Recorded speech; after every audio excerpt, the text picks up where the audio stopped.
want to talk a little bit more about the origins of Alcoholics Anonymous, which is the beginning of all the 12-step programs.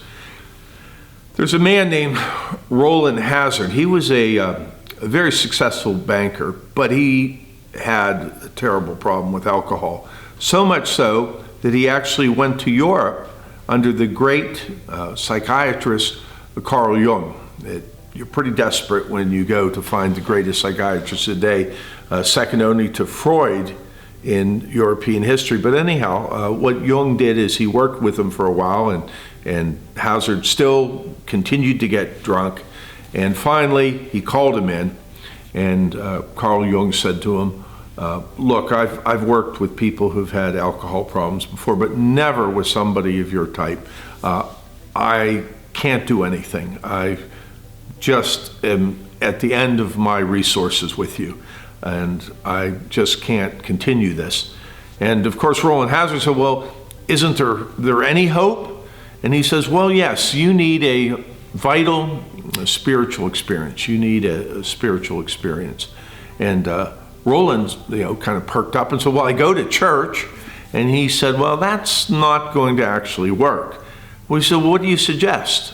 And so here's the second greatest psychiatrist of his day. His advice to Roland was, go find some spiritual people, some religious people, and hang around with them and hope for the best. Now, this is the greatest psychiatrist of the day, and in his humility, he tells him, go hang with spiritual people and hope for the best.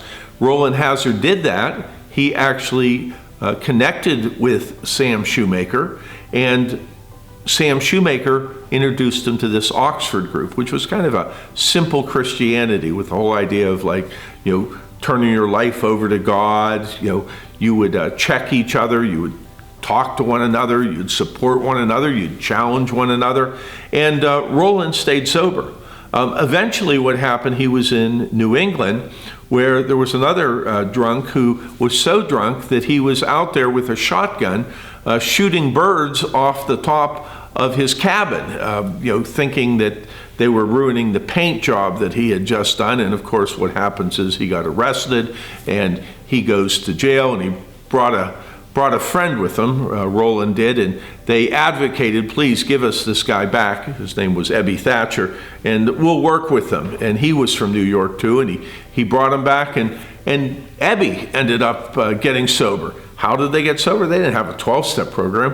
What they did is they didn't take the first drink, and they prayed and supported one another. Well, this Ebby Thatcher would eventually go and meet the founder of Alcoholics Anonymous, Bill Wilson. He actually showed up at his house, and Bill was there, drinking, offers him some gin, because this was during Prohibition, so alcohol was still prohibited at this point. And he offers him some, gin to drink, and he says, no, thank you. I don't need that. And he offers him again. And he kind of says, well, what's going on with you? And he said, well, I found religion. And of course, Bill Wilson kind of mocks him, like, well, what kind of religion? Well, no particular religion. It's something called the Oxford group. And I've been working with that. And so Bill started to talk about God and the hypocrites of the church and stuff. And so Ebby, kind of out of exasperation, says, well, listen, if you don't like my God, why don't you come up with your own concept of God? And Bill Wilson later said that struck him, his own concept of God.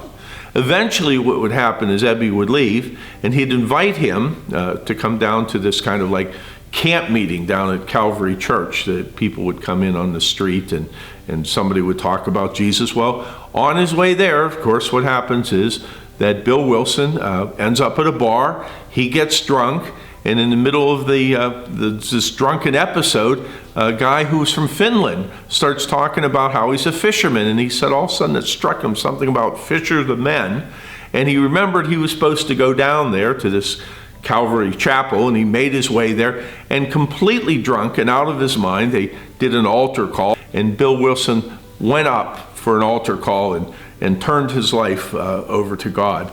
People were embarrassed initially because he was so drunk, but he seemed sincere, and his friend Ebby Thatcher said, you did all right.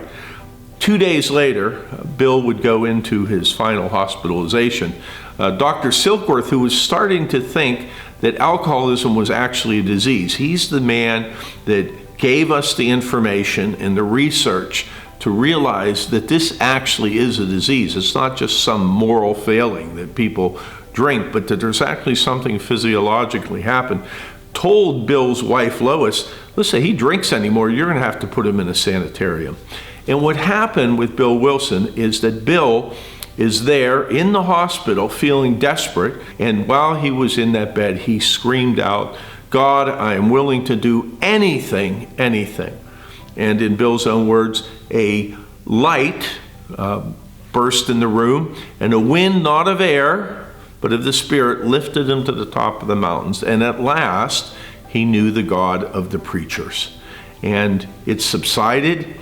He called in this, Dr. Silkworth and described what happened. And Dr. Silkworth, this is the second humble doctor.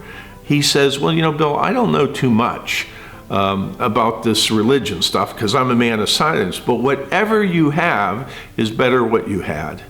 And so keep it. And this was the beginning of Bill's sobriety. Later, he'd go to Akron, Ohio. He'd meet Dr. Bob, and the two of them, 2 by 2, would develop what would later be Alcoholics Anonymous.